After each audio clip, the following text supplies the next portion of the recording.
கர்த்தரின் பரிசுத்த நாமத்துக்கு ஸ்தோத்திரம் உண்டாவதாக. என்னையும் ஒரு சிறு சாட்சியாக நிறுத்தின என் தேவாதி தேவனுக்கு நன்றி செலுத்துகிறேன். இந்த நாளில் உயிரோடு இருப்பது கர்த்தரின் கிருபை மட்டுமே. மனுஷர்கள் மத்தியில் என்ன செய்திருந்தாலும் ஆண்டவர் என்னை ஒருபோதும் கைவிடவில்லை. சில 20ஆம் தேதி பார்த்திங்கன்னா எனக்கு ஒரு சின்ன ஆக்சிடெண்ட் ஆகிடுச்சு. அந்த ஆக்சிடெண்ட் நடந்த விதம் பார்த்திங்கன்னா, நாங்கள் 2 பேர் பைக்கில் போனோம். லெஃப்ட் சைடில் லாரிக்காரன் தட்டிட்டான். லாரிக்காரன் தட்டி நான் கீழே விழக்குள்ளே என்னோடய லெஃப்ட் சைடு ஷோல்டர் இழுத்துட்டு போயிடுச்சு. கரெக்டாக என் தலை இப்படி கீழே ரோட்டில் சாயிறேன். என் தலைக்கு முன்னாடி back tyre 2 wheel back tyre போகுது.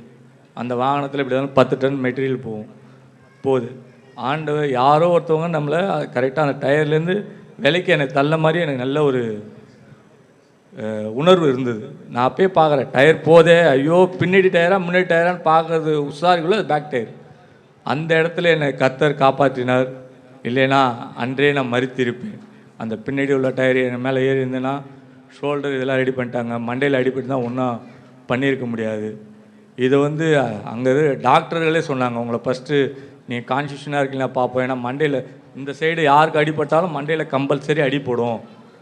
என்னை உடனே அப்போலோ ஹாஸ்பிட்டலுக்கு கூப்பிட்டு போயிட்டாங்க. அங்கே அப்போலோ ஹாஸ்பிட்டலில் ஃபஸ்ட்டு பார்த்தீங்கன்னா எனக்கு கைக்கு ட்ரீட்மெண்ட்டே எடுக்கலை. குறைந்தபட்சம் ஒரு 40 நிமிஷம் கைக்கு ட்ரீட்மெண்ட்டே கிடையாது. என்னுடைய கழுத்து பகுதி, மண்டை பகுதி, என்னுடைய பேச்சு திறன், உங்களுக்கு ஞாபகம் இருக்குதா, நீங்கள் என்ன ஒர்க் பண்ணுறீங்க, என்னோடய அக்கௌண்ட் பாஸ்வேர்டு, இதெல்லாம் கூட கேட்குறாங்க. நீங்கள் ஏதாவது கான்ஸ்டியூஷன் இல்லாமல் போயிட்டீங்களா அப்படின்னு. அந்த நேரத்தில் எனக்கு ஒரு 40 நிமிஷம் இதுக்கான ட்ரீட்மெண்ட் தான், மண்டைக்கான பகுதிக்கு மட்டும்தான் நடந்தது. எனக்கு நல்ல ஞாபகம் இருக்குது. அப்பயும் பார்த்தீங்கன்னா இந்த வலி இல்லைன்றதுக்கு பெயின் கில்லர் ஒன்று தான் கொடுத்துருந்தாங்க. அந்த நேரத்துலேயே ஆண்டவர் என்னை காப்பாற்றி அந்த அப்போலோ ஹாஸ்பிட்டல் சேர்க்க செய்தார். வேறு ஏதாவது ஆஸ்பத்திரி போயிருந்தால் கூட எப்படி சுகமாயிருக்குன்னு சொல்ல முடியாது. ஆனால் நான் ஒரு 9:45 ஆக்சிடெண்ட் ஆகிடுச்சு. ஒரு 10:15 ஹாஸ்பிட்டல் உள்ளே போனோன்னே நம்ம தலைமை போதவருக்கு தான் இந்த மாதிரி எங்கள் பாஸ்டருக்கு ஃபோன் பண்ணுங்கள், இங்கே யாராவது தெரிஞ்சவங்க இருப்பாங்கன்னொன்னே அவங்களுக்கு ஃபோன் பண்ணி அவங்களே பேசினோன்னே பாஸ்டர் கரெக்டாக ஒரு 15 நிமிஷத்தில் ஹாஸ்பிட்டல் வந்துட்டாங்க.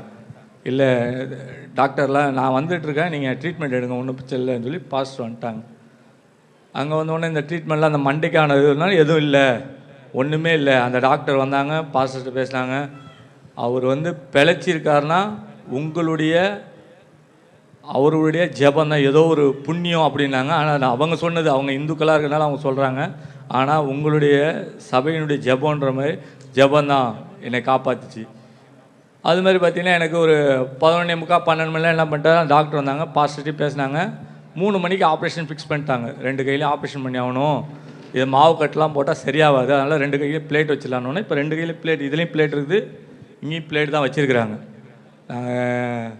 இன்றைக்கி வந்ததும் சரி தேவ சமூகத்தில் வந்துடணும், ஆண்டவர் செய்த சாட்சி சொல்லணுன்றதுக்காக தான் நான் காலையிலேருந்து விருப்பப்பட்டு அங்கேருந்து ஓடி வந்தேன். அதுபோல் பாஸ்டரும் காலையில் 10:15 வந்தவங்க இரவு 10:15 வரைக்கும் என் கூட இருந்து என்னை ஆப்ரேஷன் முடித்து எனக்கு சுயநினைவு இல்லை. எனக்கு 2:30 மணிக்கெலாம் 2 மணிலாம் கூப்பிட்டு போயிட்டாங்க ஆப்ரேஷன் தேட்டரில். நல்லா தெரியும், எனக்கு மயக்க மருந்து கொடுத்ததுலேருந்து எனக்கு சுயநினைவு இல்லை. ஒரு 9:45 தான் எனக்கு சுயநினைவு வந்துச்சு. 9:45 வாமிட் எடுத்துட்டேன். அதனால் எனக்கு 10-10:30 மணி வரைக்கும் என் கூட இருந்து எனக்காக ஜெபம் பண்ணிக்கிட்டு என்னுடைய ஒரு அது எப்படி சொல்கிறதுன்னு தெரியல. முதலாவது கர்த்தருக்கு நன்றி செலுத்துகிறேன்.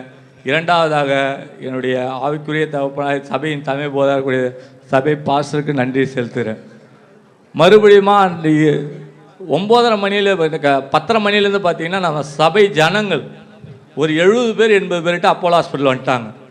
அவங்களோட ஜெபம் வெளியில் நடக்குது. அந்த டாக்டர் ஒரு 9 மணி 10 மணி சொன்னது, இவ்வளோ பேருக்கும் ஒரு பேஷண்ட்டுக்கு இவ்வளோ பேரா? அவங்க குறைஞ்சபட்சம் ஒரு காலையிலேருந்து 10 ஆப்ரேஷன் நடந்திருக்கும்.